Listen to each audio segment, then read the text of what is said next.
ৰাজ্যকপোৱা trading কেলেংকাৰীৰ অভিযুক্তৰ জামিন এজনকৈ মোট 5জনৰ জামিন মঞ্জুৰ আৰক্ষীৰ ভুলৰ বাবে জামিন মঞ্জুৰ 5 অভিযুক্তৰ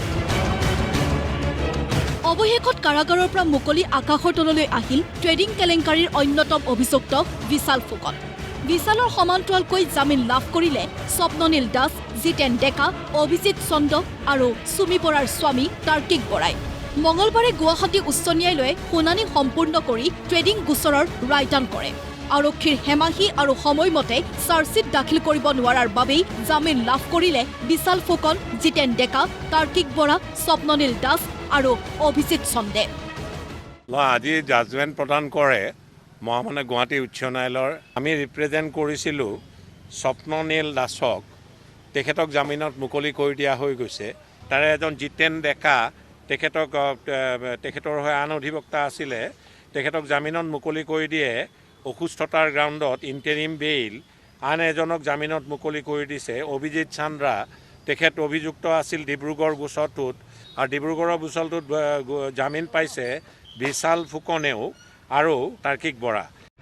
মুঠ 8জনে জামিনৰ বাবে কৰিছিল গুৱাহাটী উচ্চ ন্যায়ালয়ত আবেদন তাৰে জামিন লাভ নকৰাসকল হ'ল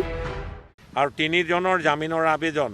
নাকচ কৰিছে মহামান্য গুৱাহাটী উচ্চ ন্যায়ালয়ে তাৰে এজন আজাৰা PSত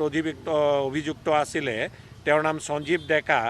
আৰু ডিব্ৰুগড় PSৰ এজন এৰেষ্টেড একিউজ চন্দন নাথ তেখেতৰো জামিনৰ আবেদন গুৱাহাটী উচ্চ ন্যায়ালয়ে আজি খাৰিজ কৰিছে আৰু লগতে খাৰিজ কৰিছে সুব্ৰজ্যোতি কুৰ্মী অৱশ্যে এইসকলৰ উপৰিও জামিন লাভ নকৰাৰ ভিতৰত আছে বিতৰ্কিত সুমি বৰা আনহাতে অনলাইন ট্ৰেডিং কেলেংকাৰীৰ আন এক ভয়ানক তথ্য কেলেংকাৰীত অভিযুক্ত হেমেন ৰাভা নামৰ এজন ব্যক্তিৰ একাউণ্টত বৃহৎ পৰিমাণৰ ধনৰ তথ্য লাভ কৰিছে CBI মাত্ৰ 9টা মাহত ৰাভাৰ একাউণ্টত সোমাইছিল 2,839 কোটি 98 লাখ টকা 6 ছেপ্টেম্বৰত CBI তদন্ত কৰোঁতে 2,839 কোটি 98 লাখ টকা পাইছিল হেমেন ৰাভাৰ একাউণ্টত 2 জানুৱাৰীৰ পৰা 6 ছেপ্টেম্বৰলৈকে আৰু বহু কোটি টকা লেনদেন কৰিছিল ৰাভাৰ একাউণ্টৰ জৰিয়তে আৰু এই সকলো তথ্য আদালতত দাখিল কৰিছে CBI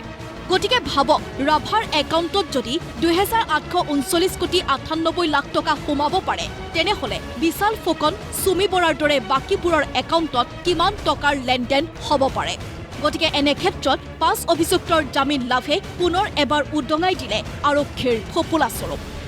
ব্যুৰো ৰিপৰ্ট প্ৰতিদিন টাইম